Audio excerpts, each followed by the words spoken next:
Oi, gente! Olá! Hoje a gente vai falar sobre uma parada séria que aconteceu esses últimos tempos aqui no Rio. Quer dizer, uma parada séria que aconteceu não, acho que é uma parada que sempre acontece, né? Acontece todos os dias, todos os momentos e com os nossos pares, com os nossos amigos, com os nossos pais, com os nossos avós, com os nossos filhos, todos os dias. Graças à internet, ao celular, à câmera, hoje isso tem aparecido mais. Chega de enrolar, nós vamos falar um pouquinho do caso da Valéria Santos. Um pouquinho porque é um caso muito grave e o tempo que a gente tem é curto para falar tantas coisas.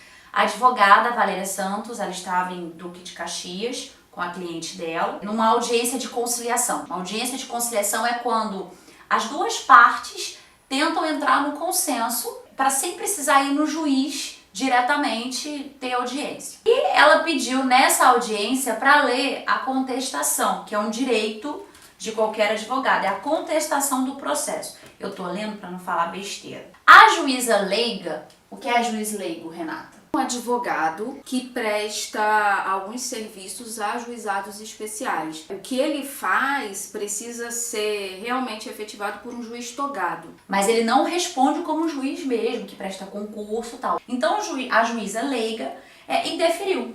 Não deixou a advogada Valéria Santos ver a contestação do processo. Então houve o desentendimento por ambas as partes.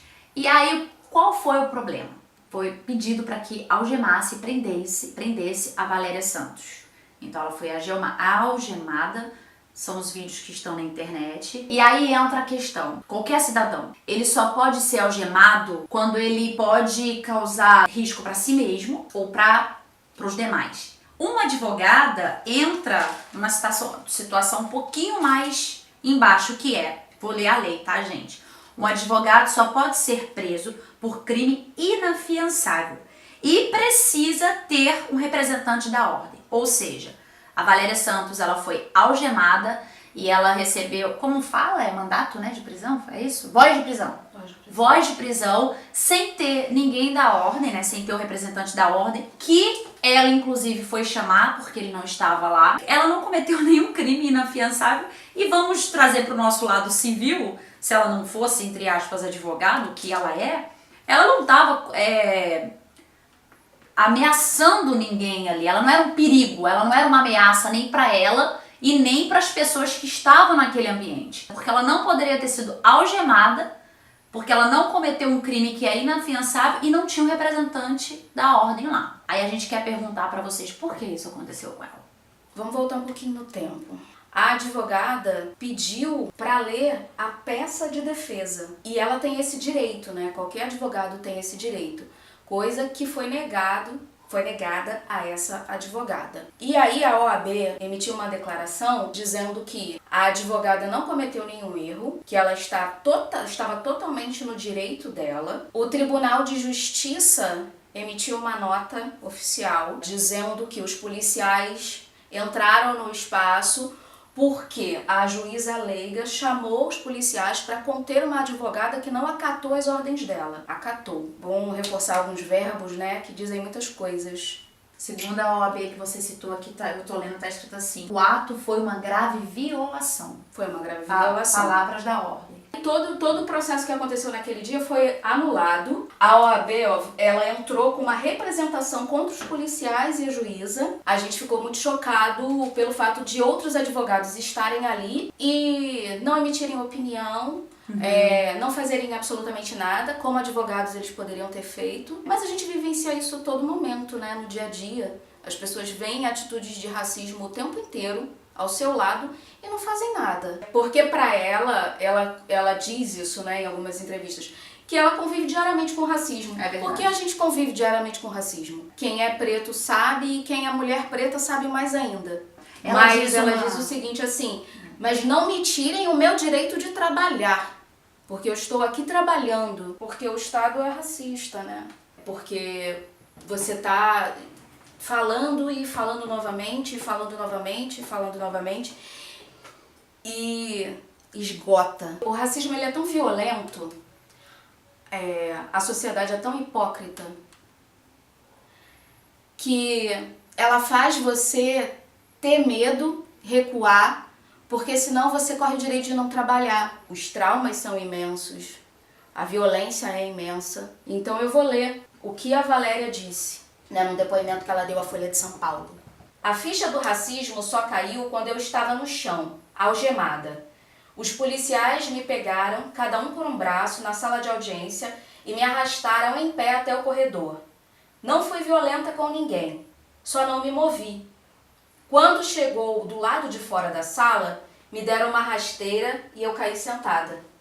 Depois colocaram as algemas. Nesse momento, chegou o delegado da OAB. Ele foi muito firme. Tira a algema dela agora. Os policiais obedeceram na hora. Já eram 4 a essa altura. Aí você pensa, como é a formação da nossa sociedade? Vamos dar os nomes. Tem o senhor de engenho, a senhorinha, o capitão do mato. E quem estava no chão algemado? Eu. O Estado é racista, entendeu? Mas se eu falo isso, é mimimi, é vitimismo. Por isso que eu não queria atrelar esse caso ao racismo.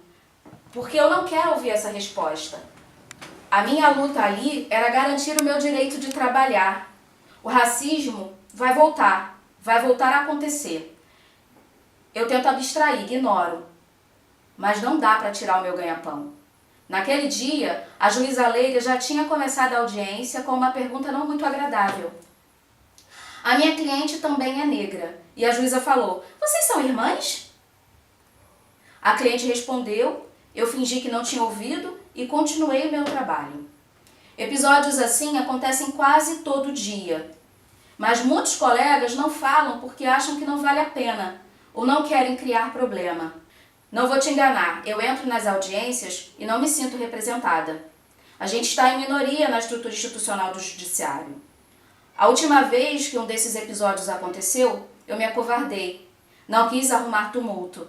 Naquele dia em Caxias, decidi que isso não ia se repetir. Eu tinha o direito de ver a peça da defesa. A juíza Leiga negou. Eu saí da audiência para buscar o delegado da OAB, mas ele não estava na sala dele. Avisei a atendente. Quando voltei, a juíza tinha encerrado a audiência e me mandou esperar do lado de fora.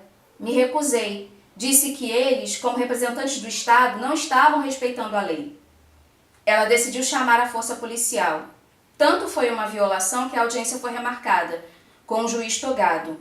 Aquele ato ali, tanto meu, se eu extrapolei, quanto dela, foi anulado. Na hora, eu não chorei, mas por dentro eu chorava. Fiquei muito mal. Quando cheguei em casa sozinha, desabei. Espero que esse caso tenha uma resposta. Curte o canal, se inscreva, manda sua opinião. Vamos falar sobre o assunto sim, cada vez mais. Siga a gente lá no Insta, Preto no Branco. E Valéria, força, a gente tá contigo e é isso aí. Tchau, gente. Reflexão. Ain't got no shoes, ain't got no money, ain't got no class, ain't got no skirts, ain't got no sweaters, ain't got no perfume, ain't got no love.